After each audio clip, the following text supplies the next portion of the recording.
Hello guys, today I'm gonna show you a meal that I need 3 main ingredients only. I'm gonna cook a corned beef with potato and vermicelli noodles. Let's go started! We're going to start frying our potato.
Teaspoon of black ground pepper.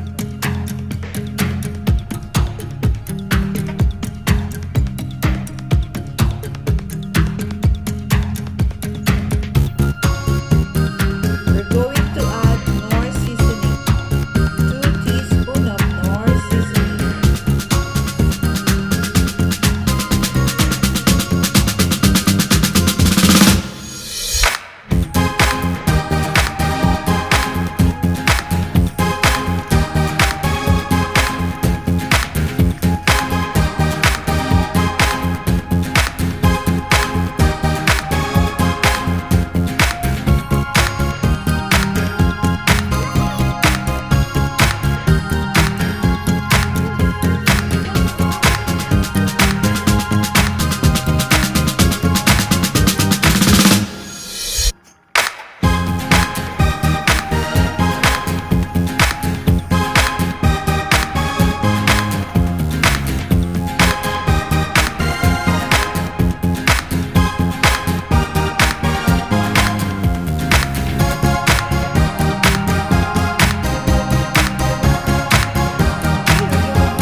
guys, this is our yummy corned beef with parsley and potato.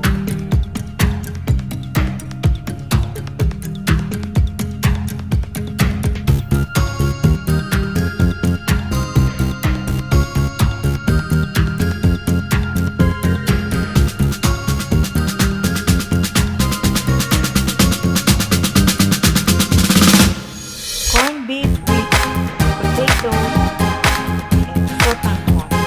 We call it sotanghon in the Philippines.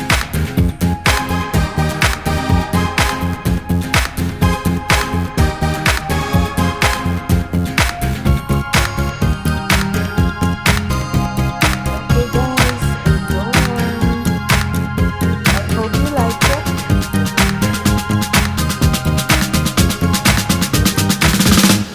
Like, share, and subscribe in this video if you like this recipe, and enjoy your meal. Have a good day. Bye. These are yummy corned beef with sotanghon and potato.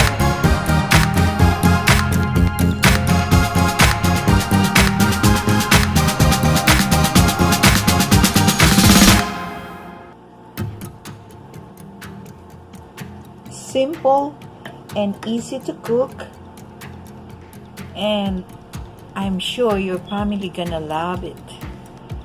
Okay, try this recipe. Thank you. Let's eat, everyone.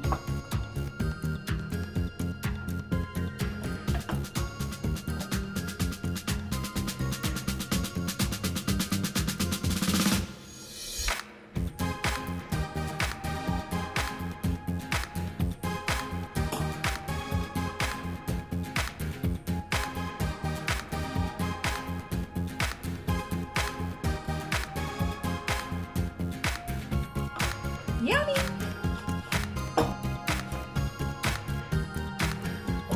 Let's have a lunch! This is my lunch. Oh my goodness. Long time I didn't make it. I didn't cook this for so long. So this is craving for. That's why I cook it today. You guys, if you're craving for corned beef with noodles or sotanghon, this is good. Put the chopped small pieces. I don't have onion. I just put powder onion and garlic and knorr season. That's it. I don't put anything. My three main ingredients are the corned beef, potato, and Versimeli's noodles, sotanghon, or glass noodles. So good. Ooh. Hot. Good. So good.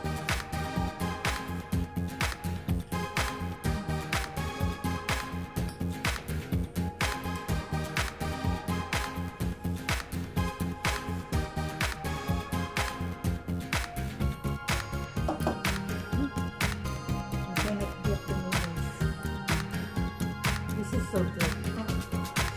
I'm satisfied.